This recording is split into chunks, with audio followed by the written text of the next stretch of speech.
है हिंदी चैप्टर 7 का जो है आपका क्वेश्चन कहता है परंपरा का ज्ञान किनके लिए ज्यादा जरूरी है और क्यों। कहते हैं अब जैसे हम साहित्यकार है तो हमें परंपरा का ज्ञान होनी चाहिए।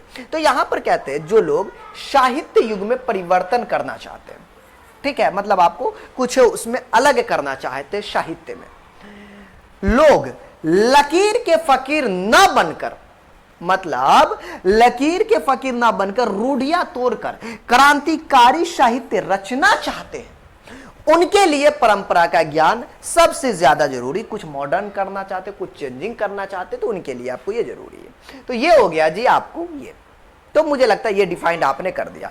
अगर क्योंकि का जवाब देना है तो क्योंकि का जवाब यहां से दे सकते हो। क्वेश्चन में दो चीजें था, क्यों भी बोला था, इसका जवाब यहां से दे।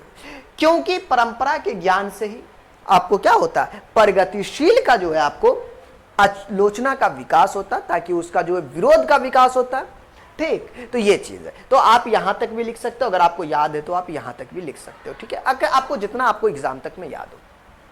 गोधूली नहीं है जी चैप्टर 7 गदखंड का, निकालो ना जी चैप्टर 7 गदखंड का, गोधूली नहीं है यार, कमाल करते हो। हाँ, कहते हैं परंपरा के मूल्यांकन में साहित्य के, अच्छा क्वेश्चन तो पहले पढ़ लो। परंपरा के मूल्यांकन में साहित्य जो होते हैं उनके वर्गीय आधार के विवेक जो है लेखक क्यों महत्वपूर्ण मानते हैं, उनके विवेक की बात करता है। अगर उनके अंदर विवेक बेहतर है तो ज्यादा महत्वपूर्ण, तब ना जी कुछ बेहतर, कुछ अपना भी कुछ करेगा, तो ये इसके लिए कहते परंपरा के मूल्यांकन में साहित्य के वर्गीय आधार का विवेक इसलिए जरूरी है क्योंकि सबसे पहले उस साहित्य का मूल्य निर्धारण करना जरूरी होता है। मतलब उसका मूल्य क्या, उनको निर्धारण करना है जो शोषक वर्गों के विरुद्ध श्रमिक जनता के हितों के प्रतिनिधित्व आपको करता हो, उनकी बात करता हो। मूल्यांकन करते समय यह देखना होगा कि वह साहित्य किस वर्ग के आपको पक्षधर है, क्या वह उन्नति की ओर आपको बढ़ रहा है कि नहीं। मतलब देखना पड़ेगा कि भाई वो किस तरीके से है, क्या उन्नति की ओर है, क्या है, वो चीजें को देखकर जो है आपको करनी होगी। इसके बाद भी आपको इसमें ये है। उसके बाद कहते हैं अगर पतन, मतलब आपको उन्नति का ओर है तो उस पर डिस्कशन करनी है। अगर वो वर्ग पतनशील हो, मतलब आपको जो उनका शोषण हो या फिर उनका खत्म होता हो, इस आधार पर भी साहित्य का उपयोगिता आपको तय करनी होती है। कुल मिला के यार अगर वो क्या हो रहा, बढ़ रहा है वो तरक्की में, तो तरक्की की बात को लेकर कर सकते हो। अगर वो आपको जो है मतलब समाप्त होने वाले कगार पे, तो उन पर भी। तो इसके लिए आने वाले कल में हो सकता है कि आप लोग हिंदी से ग्रेजुएट करें, हिंदी में आप पीएचडी करें, हिंदी में आपको ये करें, हो सकता है। और आप जो है आने वाले कल में हिंदी साहित्य में भी आप अपना किस्मत आजमा सकते हो। तो ये चीजें आपको हो सकता है। इसके रामविलास शर्मा जी है परंपरा मूल्यांकन के।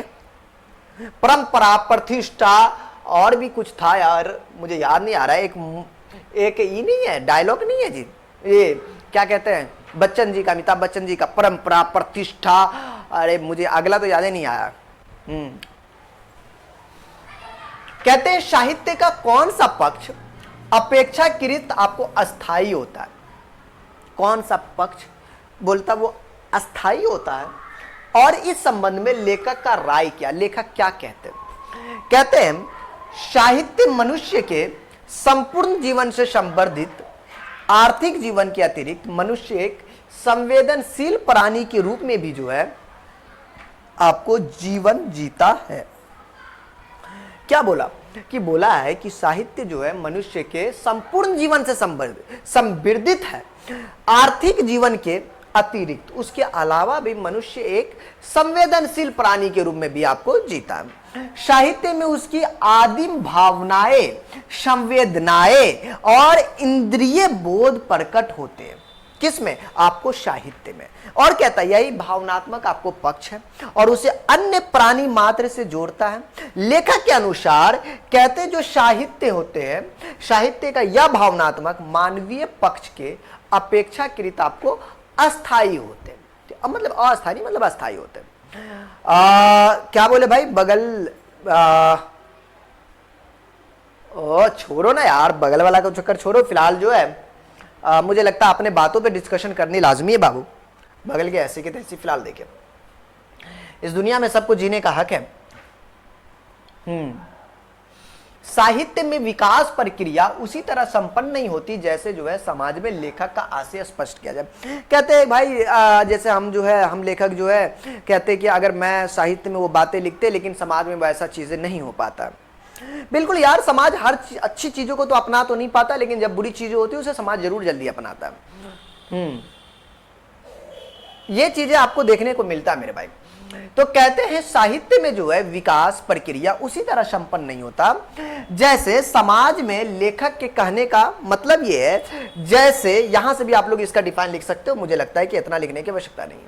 हाँ, जैसे समाज में विकास की प्रक्रिया संपन्न नहीं होती उसी प्रकार साहित्य क्षेत्र में भी विकास की प्रक्रिया आपको पूरी नहीं होती है। जब हम साहित्य की विकास प्रक्रिया को संपन्न, परिपूर्ण, दोष रहित मान लेंगे तो फिर कोई कवि ही नहीं होगा और साहित्य का विकास भी आपको नहीं होगा। देखिए लेखक जो है, सर मैथिली का हिंदी पढ़ा रहे हैं। नहीं बाबू, ये मैथिली नहीं, आपका हिंदी है, लेकिन ये हिंदी ही हिंदी है और हिंदी को ही हिंदी में पढ़ा रहे हैं, मैथिली नहीं है। मैथिली होगा तो मैथिली लिखा रहेगा बाबू, ठीक है। कहते हैं लेखक के अनुसार, कहते हैं जब हम साहित्य की जो है विकास प्रक्रिया को परिपूर्ण मतलब दोष रहित मान लेते हैं, मतलब मान लिए कि उसमें कोई दोष नहीं है, अगर ऐसा मान लेते हैं तो फिर कोई कवि नहीं हो सकता, फिर मतलब कुछ भी लिख सकता वो, और साहित्य के विकास भी जो है फिर नहीं हो सकता। तो ये चीज है, ये जो है आपको राइटर कह रहे हैं। आगे भी इसमें आपको कहते हैं विकासशील समाज में, जैसे हम लोग कहते हैं ना अभी हम लोग विकासशील देश में बाबू, ठीक है, ओके, वो चीज है। तो विकासशील समाज में विकास प्रक्रिया कभी संपन्न नहीं होती है, उसी प्रकार साहित्य में भी विकास प्रक्रिया संपन्न आपको नहीं होती, अर्थात जैसे जैसे समाज विकास करेगा वैसे वैसे साहित्य का भी विकास प्रक्रिया चलती रहती है। तो कुल मिला के इनका कहना है कि भाई अगर आपको जिस तरीके से विकासशील देश में इतना आसानी से विकसित नहीं हो पाता है, उसी प्रकार जो साहित्य में भी जो है आपको जैसे जैसे आपको समाज आपको आगे बढ़ता है, जिस तरीके से उसको अपनाता वैसा ही आपको सेम एक अप्लाई कर दिया है कि सेम आपको साहित्य में भी यही होता है जी।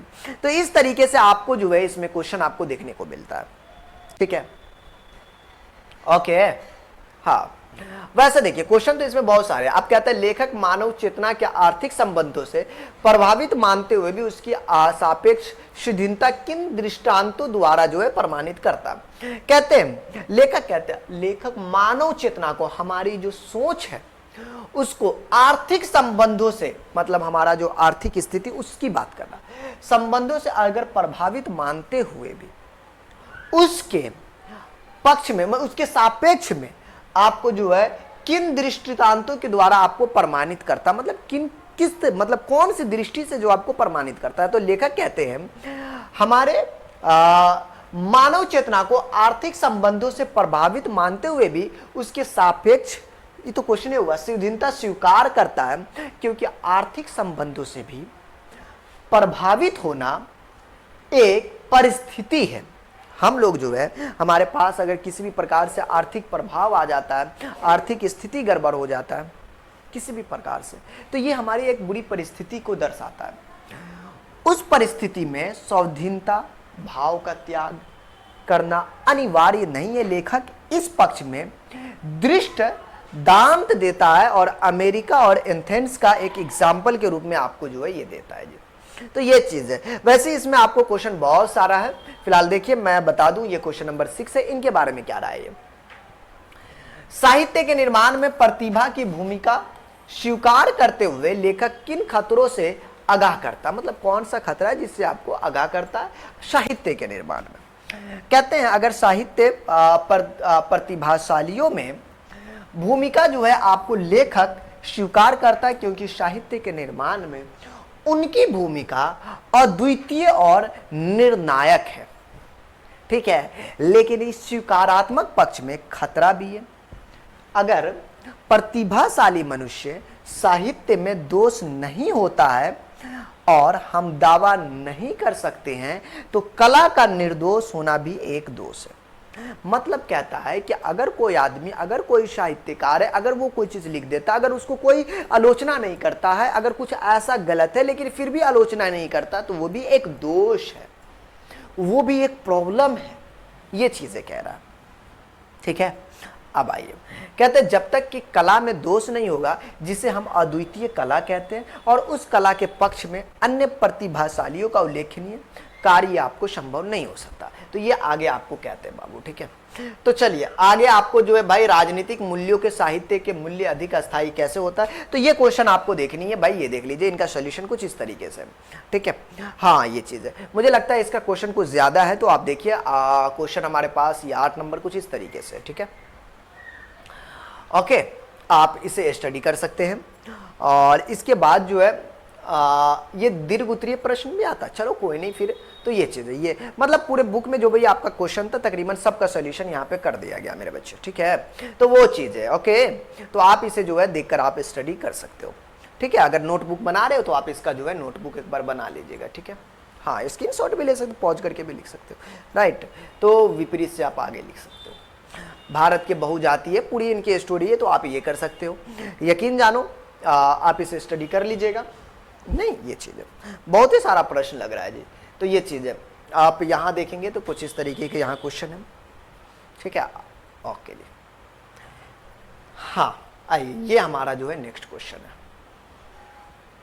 इसमें आपको कुछ इस तरीके से यहाँ प्रश्न, और भी क्वेश्चन है क्या? ओ भाई, कितना हिंदी में क्वेश्चन दिया हुआ है जी, बहुत ही लग रहा प्रश्न दिया हुआ है। ओके, सभ्यता, संस्कृति, सामाजिक परंपरा, इन सब की बातें यहाँ पर आपको हो गई है, ठीक है। हाँ, ये प्रश्न नंबर आपका 15, इसमें आपको ये चीज़ है। चलिए, और भी है क्या? अच्छा, मतलब 15 क्वेश्चन तक था।